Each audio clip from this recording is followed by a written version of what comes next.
berbicara mewakili. Silakan Bu, bergiliran Bu. Ya, Assalamualaikum. Saya orang tuanya Dani Wijayanto. Ini saya ibu, bekerja di Ibu siapa Bu? Nama Ibu? Yunida Bu ya? Iya. Oke, silakan Bu, lanjut Bu. Yulida, oke. Iya.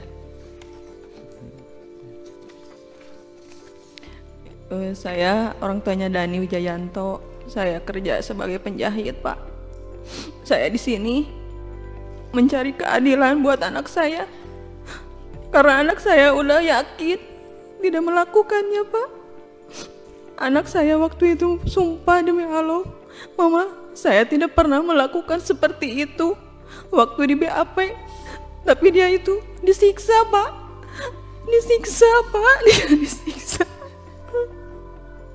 Saya lihat, Pak, bekas lukanya di sini, Pak.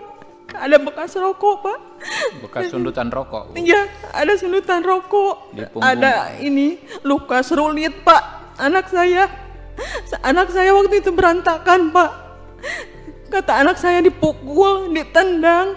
Waktu di dalam? Iya, waktu di dalam, Pak. Oleh? Waktu pemeriksaan. Yang melakukan kata anak Ibu siapa Bu? Sebelum pemeriksaan dia dianiaya dulu, Pak. Yang menganiaya siapa Bu? Katanya polisi, Pak. Yang menangkapnya. Yang menangkapnya? Iya. Oke. Iya, waktu itu saya nggak tega, Pak, lihat anak saya sampai segitunya, Pak. Anak saya tidak bersalah sama sekali, Pak. Saya tidak tahu, kata Dani. Tidak tahu sama sekali, tidak melakukannya. Karena nggak ada penasihat hukum Iya. waktu diperiksa ya Bu ya? Iya, nggak ada, Pak. Saya dikasih tahu itu cuma ditelepon sama Ibu Kanit.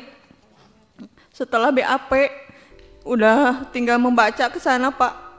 Saya tidak pernah mendampingi anak saya waktu di BAP, Pak. Nggak pernah juga Nggak Ibu pernah, diminta Pak. mendampingi? Nggak pernah. Oke. Nggak pernah, saya suruh baca aja, Pak. Saya nggak kuat, Pak, membacanya juga, Pak. Karena anak saya bilang, Mas, sumpah demi Allah, saya tidak pernah melakukan seperti itu, Pak. Tidak pernah. Saya ditekan, saya dipaksa. Karena saya disiksa, saya takut mati, Pak. Kata anak saya, dia bilang kayak gitu, Pak. Saya nggak tega, Pak, lihat anak saya kayak gitu, Pak. Saya kesini, Pak, pengen mencari keadilan buat anak saya, Pak. Karena anak saya kasihan, benar-benar tidak bersalah, Pak. Mohon, Pak, sama semuanya, Pak, di sini mohon, saya memohon untuk mencari keadilan yang seadil-adilnya buat anak saya. Karena anak saya yang berat banget, Pak, dituduhnya membacok, Pak. Mohon, Pak, bantuannya semuanya, Pak. Nanti Bu, kan kalau di undang-undangnya mengatur untuk penangguhan penahanan itu kan yang mengajukan pihak keluarga. Ibu bersedia mengajukan nanti Bu ya penjaminnya. Yeah. Kami juga akan menyampaikan surat meminta agar diberikan penangguhan penahanan. Iya, iya, Pak. Jadi